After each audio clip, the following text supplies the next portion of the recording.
What a lovely little campsite that was. Okay. We're leaving quite early today. That's because it's already pretty damn hot. So, yeah.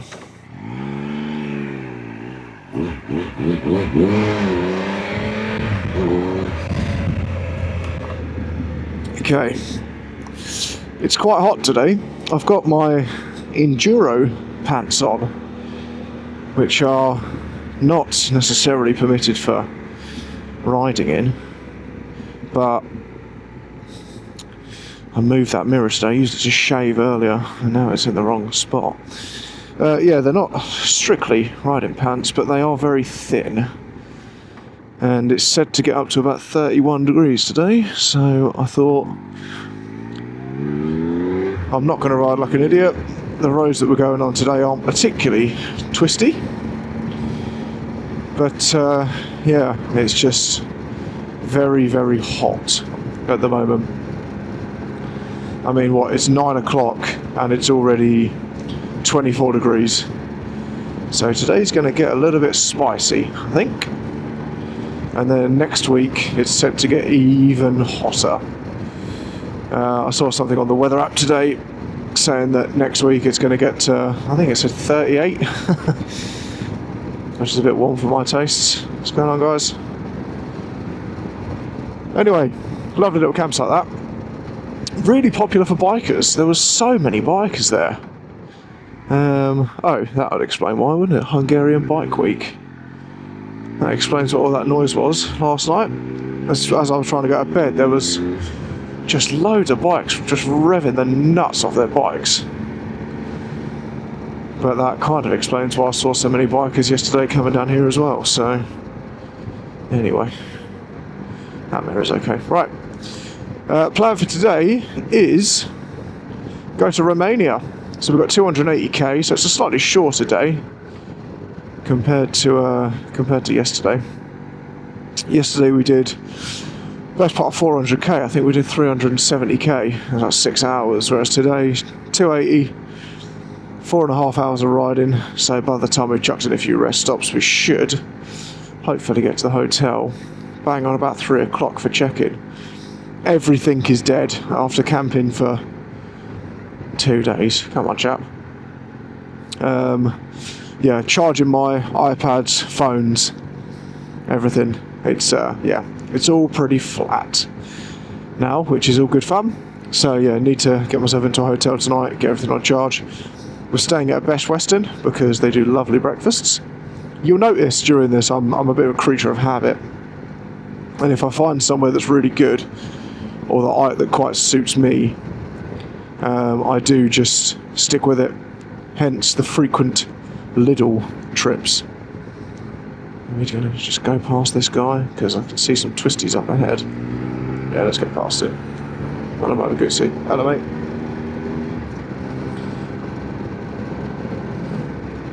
Oh, these roads look quite a bit horny, don't they? Right, I'm going to shut up, crack on with these twisties, catch you in a bit.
Some real twisties through there. Just filled up from a shell. It's the one thing I have kind of noticed. Whoa. With the bike is you got to try and give it the best fuel you can find. I mean, Hungary's not too bad, to be fair, for normal fuel, but some of the places you stop at along the way, little backstreet garages, and they've only got, I forget, is it E10 or E5, whatever the new one is. And yeah, so, but there's a petrol station up here that literally just turned off, and I thought, oh, maybe I'll go there. And I looked at the maps and I saw there was a Shell literally 100 metres down the road, 200 metres down the road. And they've obviously got V-Power Racing 100 is what they had. So she's got the best now. And I picked myself up a nice big bottle of water. And then a little Lando Norris Monster Energy thing as well. Just because I need some energy at some point. So the plan today is we're obviously going. Oh, got caught out there a little bit. We're going to Romania today, so we've got 260k to do. And yeah, in Hungary, you need to get like a vignette if you want to use the. Oh, do I need it for this road as well? I don't know. Yeah, you need to get a vignette if you want to use the motorways, apparently. And I don't really want to pay for a vignette, so I'm using all the back roads. Whether that stands up or whether in a couple of weeks' time I'll get a ticket from the Hungarian authorities, we'll find out, won't we? But I'm trying to stay off the main roads at least anyway. Just because it's a bit more fun as well, you know. If you're on the main roads all the time, you don't really get to see anything. Whereas if you're winding your way through villages and back roads and stuff, and also there's more places to stop on a day like today. You know, okay, so 9:30, 26 degrees at 9:30 in the morning. So she's going to be a warm one today, and if we can go through little villages and little towns and stuff, then in theory. There's more opportunities to stop and have a drink of water, or you know, find a little supermarket, get some food, or you know, that kind of stuff. So anyway, there we go.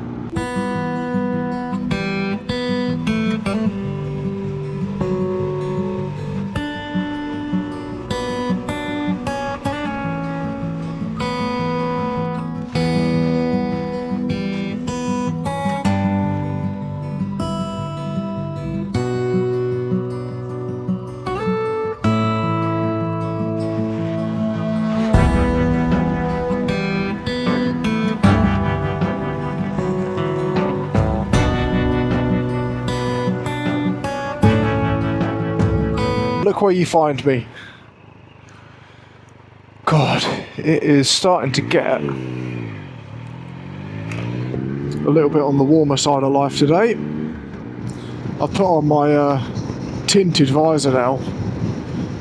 I don't know why, in my head it will help keep some of the, like it reflects the heat from the helmet. I don't know if that's actually true. I was riding down the road, I was actually about 10k further on than this, and then yeah, started feeling a bit weird, to put it mildly. And yeah, was kind of trying to work out why.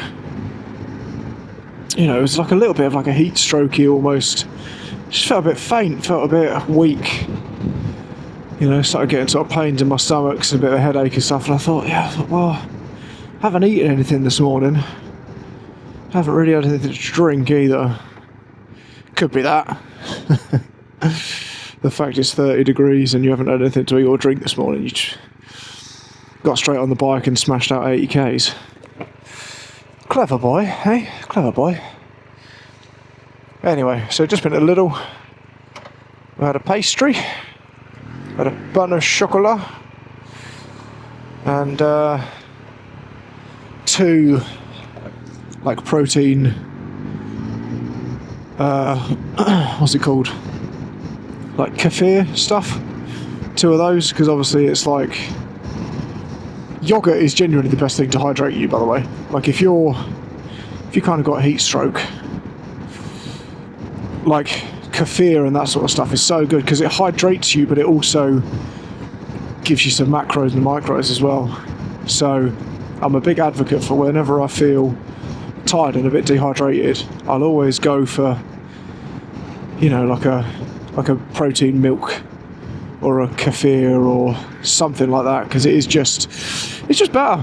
I learned that trick from Ross Edgley, who's holds the record for the longest continual swim, and what's the other one? I was the first man to swim the entire circumference of Great Britain. And yeah, he said when he got back on the boat and stuff, or when he's dehydrated after doing his other, you know, triathlons and stuff, he just drinks like yogurt and custard basically, because it hydrates you, but it also gives you macros as well. You get your proteins, your fats, and your, you know, so in the protein ones normally there's a bit of flavouring, so you get a bit of carbs as well. But that's what the pastry's for. The pastry's for a bit of sugar, and then yeah, we had 12 grams of sugar in each of those whatchamacallums, shakes. So that knocks up to 25 grams of carbs. And then we had a pain au chocolat, which is probably another, I don't know, 15, 16 grams. So took our insulin accordingly. Also, one thing that, Romanian plate, that's where I'm going. Yeah, when it's hot, as a diabetic, your blood sugars tend to run a bit high anyway.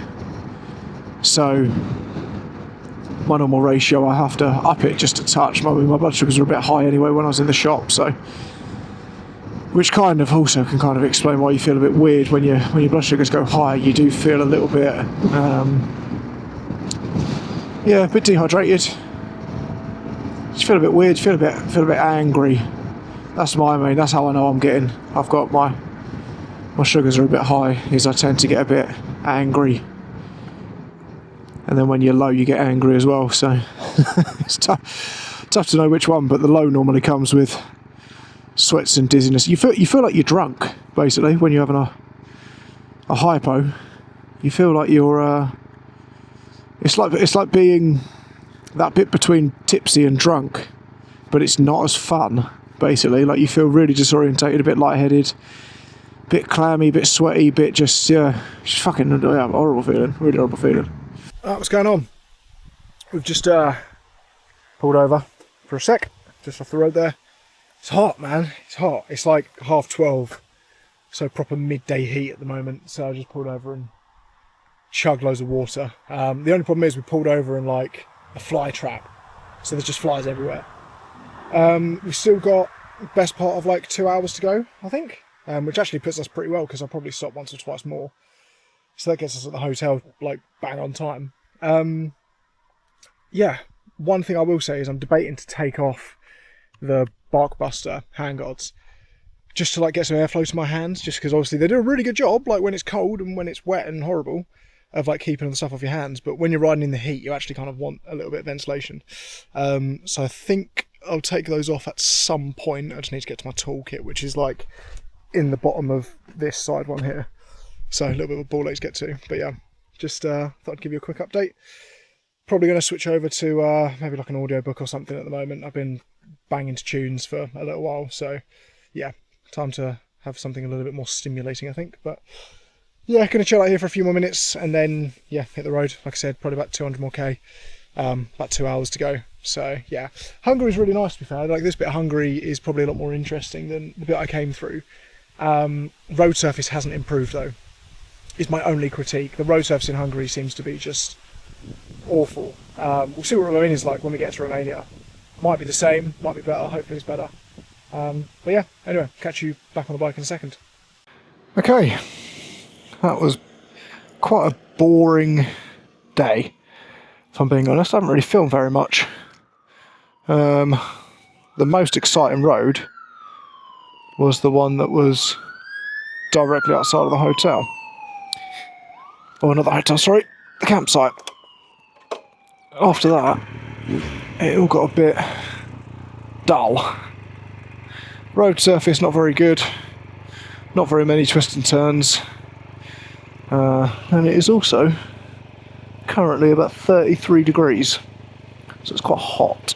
I've just stopped off and had a drink from a Shell fuel station and filled the bike back up with fuel,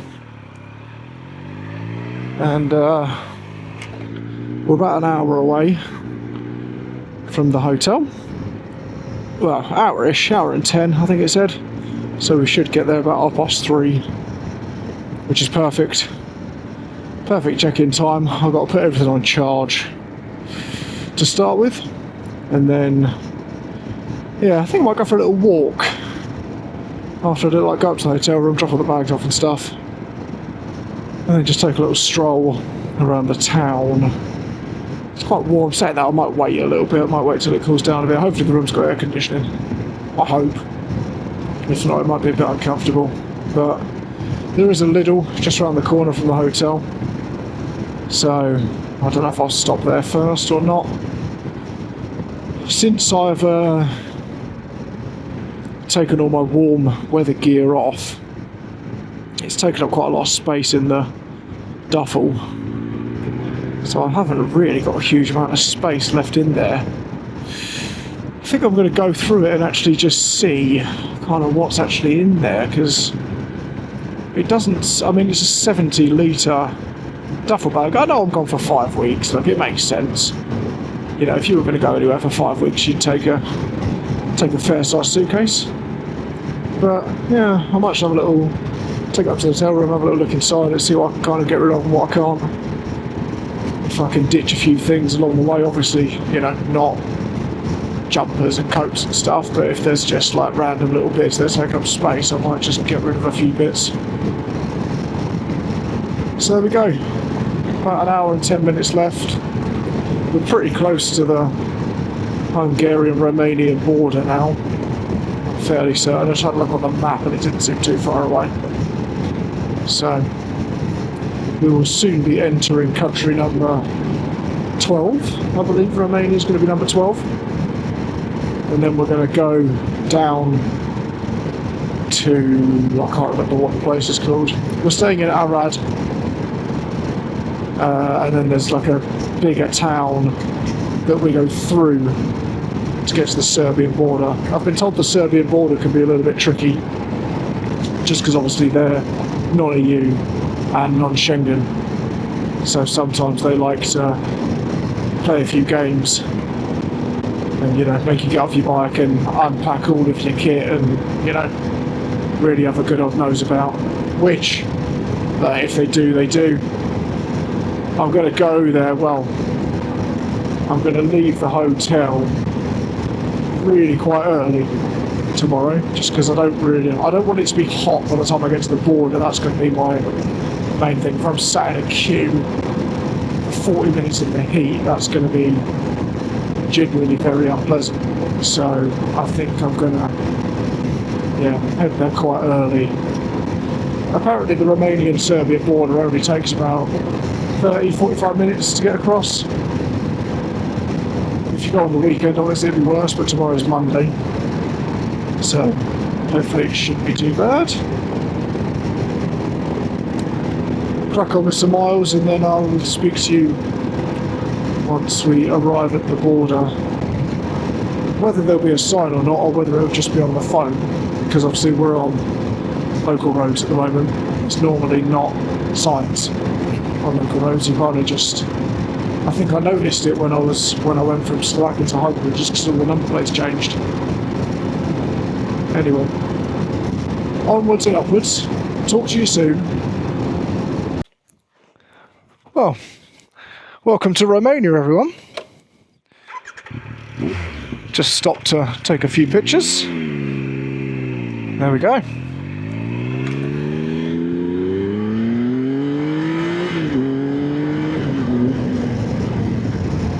Country number 12, Romania. We did it. I think maybe geographically this is the furthest away from home we're going to get. So now it's time for the big loop back round. Sick. Very, very cool. Thanks for coming on the journey. See you in a bit.